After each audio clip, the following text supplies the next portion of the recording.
तो आज हम बात करने वाले हैं कुछ मेन पॉइंट्स के बारे में जो दिल्ली यूनिवर्सिटी के स्पोर्ट्स कोटा के रिगार्डिंग आप सभी के जो क्वेश्चंस आ रहे हैं मेरे लिए व्हाट्सएप ग्रुप पर या फिर कमेंट के अंदर, तो कुछ मेन पॉइंट्स आपके साथ मैं आज डिस्कस करने वाला हूँ। एंड इसके अंदर काफ़ी सारे मेन पॉइंट्स हैं एंड जो भी पॉइंट्स हैं सबके टाइम स्टैम्प्स आपको नीचे डिस्क्रिप्शन में मिल जाएंगे। तो आपको किसी भी क्वेश्चन पर जंप करना है तो आप नीचे टाइम स्टैम्प के थ्रू जंप कर सकते हैं, आपको पूरी वीडियो देखने की जरूरत नहीं है। तो जो पहला मेन पॉइंट है वो है कि आप जो वीडियो देखते हो मेरी वो पूरी ध्यान से देखा करिए, क्योंकि मैं उसके अंदर काफ़ी सारे पॉइंट डिस्कस करता हूँ आपसे एंड आप फिर भी कमेंट सेक्शन के अंदर व्हाट्सएप ग्रुप के अंदर वही मैसेज दोबारा करते रहते हो कि सर क्या हो सकता है इसके अंदर, कैसे हो सकता है, जबकि मैंने वो पॉइंट वीडियो में ऑलरेडी शेयर कर रखे होते हैं।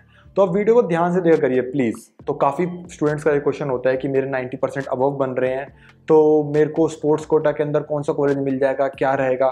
तो आपको बता रहा हूँ, आपके 90% से अबव मार्क्स हैं या फिर 95% से अबव मार्क्स हैं तो आप स्पोर्ट्स कोटा के चक्कर में मत पड़िए। अगर आपका सर्टिफिकेट ज़्यादा अच्छे हैं, इसकी SGFI वगैरह के सर्टिफिकेट है या फिर जूनियर नेशनल सीनियर नेशनल के सर्टिफिकेट आपके पास पोजीशन के, तो आप स्पोर्ट्स कोटा में जा सकते हैं। बट अगर आपके जो सर्टिफिकेट है वो नॉर्मल डिस्ट्रिक्ट लेवल के हैं या स्टेट लेवल के हैं एंड आपके परसेंटेज जो बन रहे हैं वो 90 से अबव है, तो आप मेरिट बेस्ड एडमिशन लीजिए। स्पोर्ट्स कोटा के चक्कर में मत पड़िए, क्योंकि स्पोर्ट्स कोटा का जो प्रोसेस होता है वो लेट स्टार्ट होता है एंड आपको मेरिट से इजीली एडमिशन मिल जाएगा किसी ना किसी कॉलेज के अंदर, एंड आपको मेरिट से ज़्यादा अच्छा कॉलेज मिल जाएगा स्पोर्ट्स कोटा के मुकाबले।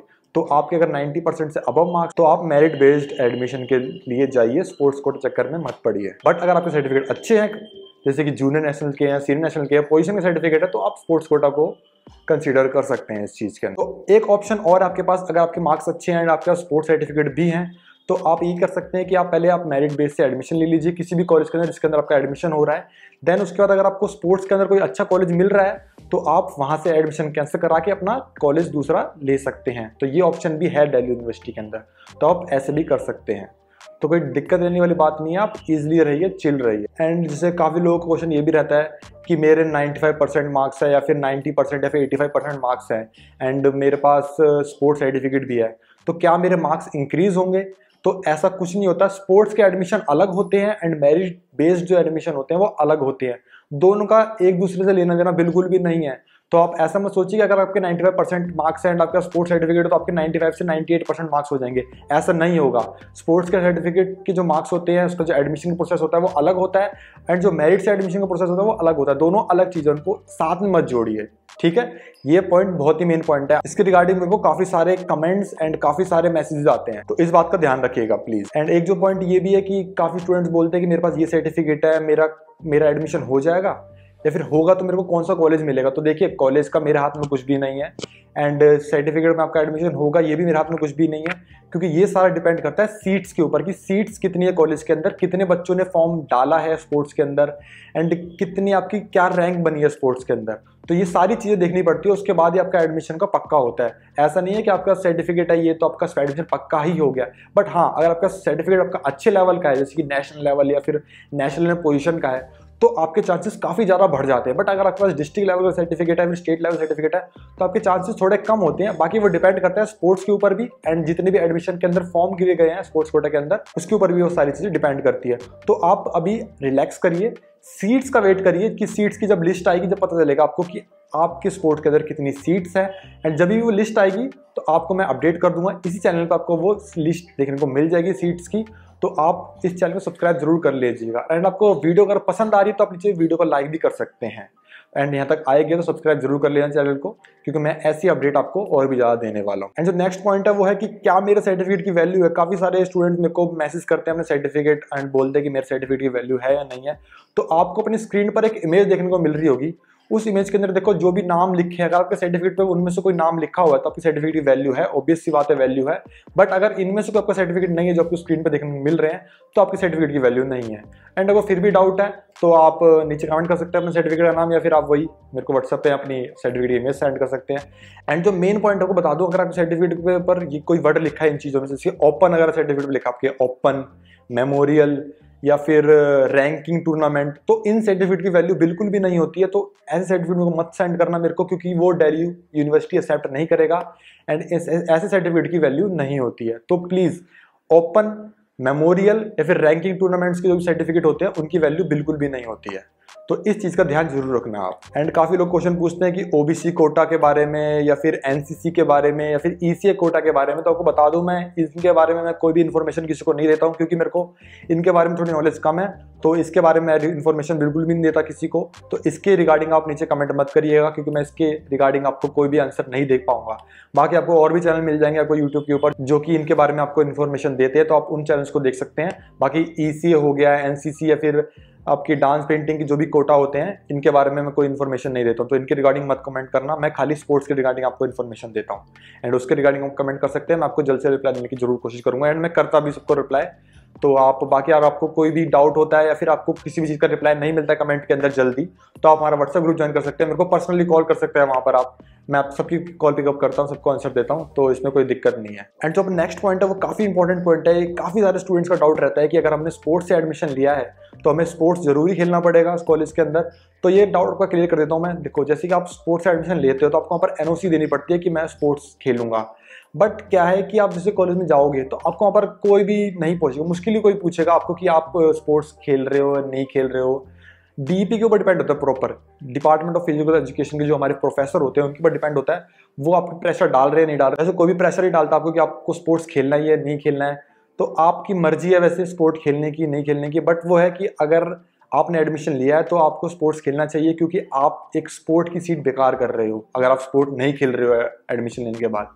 तो प्लीज़ अगर आप स्पोर्ट्स की थ्रू एडमिशन लिए तो स्पोर्ट्स जरूर खेलिए। बेशक आप कम खेलिए, मतलब कि कम टाइम दीजिए, पर पार्टिसिपेट जरूर करिए, क्योंकि आप एक स्पोर्ट्स की सीट वरना बेकार कर रहे हो। किसी भी एक अच्छे प्लेयर को वो सीट मिल सकती थी जो आपसे नीचे रैंक पे रह गया। बट अगर आप वो सीट ले रहे हो तो आप स्पोर्ट्स जरूर खेलिएगा। एंड काफ़ी सारे स्टूडेंट्स मेरे को मैसेज करते हैं, वो अपने स्कूल्स के सर्टिफिकेट भेजते हैं जो कि स्कूल्स के अंदर जो इंटर स्कूल टूर्नामेंट नहीं होते। इंटर स्कूल मतलब कि जो स्कूल के अंदर ही होते हैं, जो क्लासेस के टूर्नामेंट होते हैं, जस्ट लाइक एक 9th क्लास है 10th क्लास है, ऐसे करके उनके मैचेस होते हैं, उनके सर्टिफिकेट जो उनको मिलते हैं स्कूल की तरफ से, उसके सर्टिफिकेट भेजते हैं। तो देखो, ऐसे सर्टिफिकेट कोई वैल्यू नहीं होती, क्योंकि वो स्कूल के अंदर ही होते हैं। वो कोई इसके अंदर ऐसे नहीं काफ़ी सारे स्कूल पार्टिसिपेट कर रहे हो। बाकी कुछ डीपीएस के टूर्नामेंट्स भी होते हैं, जो कि सारे डीपीएस इंटर डीपीएस टूर्नामेंट्स होते हैं, उनकी भी कोई वैल्यू नहीं होती है। बस केवीएस, डीएवी, एनवीएस, इन सब स्कूल्स के जो टूर्नामेंट होते हैं इनकी वैल्यू होती है। एंड अब एक और मेन पॉइंट है, वो है कि फॉर्म फिलअप कर दिया हमने स्पोर्ट्स कोटा के थ्रू, अब क्या करें यार। तो अब आपको कुछ नहीं करना, बस वेट करना है सीट्स की लिस्ट का। अब आपकी कुछ टाइम बाद एक सीट्स की लिस्ट आएगी जिसके अंदर मेंशन होगी कौन से स्पोर्ट्स की कौन से कॉलेज के अंदर कितनी सीट्स अवेलेबल है। देन आपको वहाँ पर देखना है कि आपके स्पोर्ट की कितनी सीट है ऑल ओवर दिल्ली यूनिवर्सिटी के अंदर। उसके बाद आपको वेट करना है रैंक की। आपकी रैंक की लिस्ट आएगी जिसके अंदर आपकी रैंक मेंशन होगी कि आपकी गेम के अंदर कितनी रैंक आई है, कितने आपको सर्टिफिकेट के मार्क्स मिले हैं। देन उसके बाद एडमिशन ओपन होंगे स्पोर्ट्स के। देन आपको अपने स्पोर्ट्स के अकॉर्डिंग अप्लाई करना है कॉलेज के अंदर। तो ये सारा प्रोसेस रहेगा, तो इस चीज़ का ध्यान रखना। एंड इसके रिगार्डिंग हम कमेंट और मैसेज मत करना, सब मैंने बता दिया है इसके अंदर, ठीक है। बाकी डाउट हो तो आप कर सकते हैं, इसमें कोई दिक्कत। एंड फॉर्म भर दिया, आपकी कोई मिस्टेक हो गई या फिर आपके नाम में कोई गलती होगी या फिर सर्टिफिकेट आप अपलोड करना भूल गए या फिर सेल्फ अटेस्ट करना भूल गए कोई भी डॉक्यूमेंट, तो आपको सीधा आंसर मैं ये दूंगा कि आपको नया फॉर्म फिलअप ही करना पड़ेगा। उसके अंदर कोई एडिट नहीं कर सकते हैं आप। तो आपको नया फॉर्म फिलअप करना पड़ेगा डायरेक्ट। नया फॉर्म फिलअप करना पड़ेगा जिसके लिए आपको नई ईमेल एड्रेस डालनी पड़ेगी, नया फ़ोन नंबर डालना पड़ेगा। तो सारी चीज़ आपको नई डालनी पड़ेगी, ईमेल एंड फ़ोन नंबर। तो आप दोबारा फॉर्म फिलअप करिएगा, दोबारा से आपको फीस पे करनी पड़ेगी। तो आप सोचेंगे कि मेरा एडमिशन कैंसिल तो नहीं हो जाएगा, ऐसा कुछ नहीं है, कैंसिल नहीं होगा। दोबारा फॉर्म फिलअप कर दीजिए, कोई दिक्कत नहीं आएगी इसके अंदर। तो एक स्टूडेंट का एक क्वेश्चन था कि सेंट स्टीफन कॉलेज के अंदर कैसे एडमिशन ले सकते हैं हम स्पोर्ट्स कोटा के थ्रू। तो उसका प्रोसेस थोड़ा सा अलग होता है। उसके अंदर आपको क्या करना पड़ता है, पहले आपको दिल्ली यूनिवर्सिटी की वेबसाइट पर जाकर वहाँ पर रजिस्ट्रेशन करनी पड़ती है। देन उसके बाद जो सेंट स्टीफन की वेबसाइट है उस पर जाकर आपको स्पोर्ट्स कोटा के थ्रू अप्लाई करना पड़ता है वहाँ पर अलग से। उसके बाद एक लिस्ट तैयार होती है जिसके अंदर सारे स्टूडेंट्स का नाम होता है जो कि सिलेक्टेड हो रखे हैं इंटरव्यू के लिए। देन आपको इंटरव्यू देना जाना पड़ेगा। अगर आप इंटरव्यू के अंदर अच्छा परफॉर्म करते हैं देन आपको एडमिशन मिल जाएगा सेंट स्टीफन कॉलेज के अंदर। ये थोड़ा सा प्रोसेस उनका थोड़ा अलग रहता है दूसरे कॉलेज के मुकाबले। तो आपको पहले रजिस्ट्रेशन करनी पड़ेगी, देन उसके बाद दोबारा से रजिस्ट्रेशन करनी पड़ेगी स्पोर्ट्स कोटा के लिए सेंट स्टीफन कॉलेज के वेबसाइट पर जाकर। देन उसके बाद आपका लिस्ट में नाम आएगा। देन आपको वहाँ पर जाके इंटरव्यू देना पड़ेगा एंड उसके बाद आपका एडमिशन होगा अगर आप इंटरव्यू के अंदर अच्छा खासा परफॉर्म करते हैं तो। एंड उसके अंदर जो भी स्पोर्ट्स हैं सेंट स्टीफन कॉलेज के अंदर वो आपको स्क्रीन पर देखने को मिल रहे होंगे। ये सारे स्पोर्ट्स हैं सेंट स्टीफन कॉलेज के अंदर मैन एंड वुमेन्स के लिए। एंड काफी लोगों को डाउट होता है कि PG sports quota admission process के बारे में, जो पोस्ट ग्रेजुएशन होती है उसके अंदर स्पोर्ट्स कोटा के एडमिशन कैसे होते हैं। तो उसका प्रोसेस थोड़ा सा अलग है, पर सिंपल प्रोसेस है। उसके अंदर कुछ नहीं करना, आपको फॉर्म फिलअप करना है, जैसे फॉर्म फिलअप करते हैं इजिली पोस्ट ग्रेजुएशन का। तो एंड उसके अंदर आपको एंट्रेंस देना पड़ेगा। एंट्रेंस सभी के लिए कंपलसरी है। आप स्पोर्ट्स से भर रहे हो तभी एंट्रेंस देना पड़ेगा आपको, एंड आप अगर नॉर्मली भर रहे हो तो तब तो एंट्रेंस देना ही पड़ेगा, और कोई ऑप्शन है नहीं। बट आपको क्या है कि सर्टिफिकेट जो भी उसके अंदर लगते हैं वो अपर लेवल सर्टिफिकेट होते हैं। उसके अंदर स्टेट वगैरह डिस्ट्रिक्ट वगैरह सर्टिफिकेट नहीं चलते हैं। उसके अंदर खाली इंटर यूनिवर्सिटी सर्टिफिकेट चलते हैं। आपके जो इंटर यूनिवर्सिटी के अंदर पार्टिसिपेशन के पोजीशन के सर्टिफिकेट होते हैं वही खाली उसके अंदर वैलिड होते हैं। जो भी सर्टिफिकेट के बाकी डिटेल्स आपको स्क्रीन पर देखने को मिल रही होगी, खाली यही सर्टिफिकेट वैलिड है अगर आपको पोस्ट ग्रेजुएशन के अंदर एडमिशन लेना है। तो यही सर्टिफिकेट अगर आपके पास हैं तो आप पोस्ट ग्रेजुएशन के अंदर एडमिशन ले सकते हैं। बाकी अगर आपके पास ये सर्टिफिकेट नहीं है तो आप स्पोर्ट्स कोटा के थ्रू पोस्ट ग्रेजुएशन के अंदर एडमिशन नहीं ले सकते हैं। आज जिसको नहीं पता पोस्ट ग्रेजुएशन क्या होता है, पोस्ट ग्रेजुएशन जैसे कि मास्टर्स जो भी होते हैं वो सब पोस्ट ग्रेजुएशन के अंदर आती है।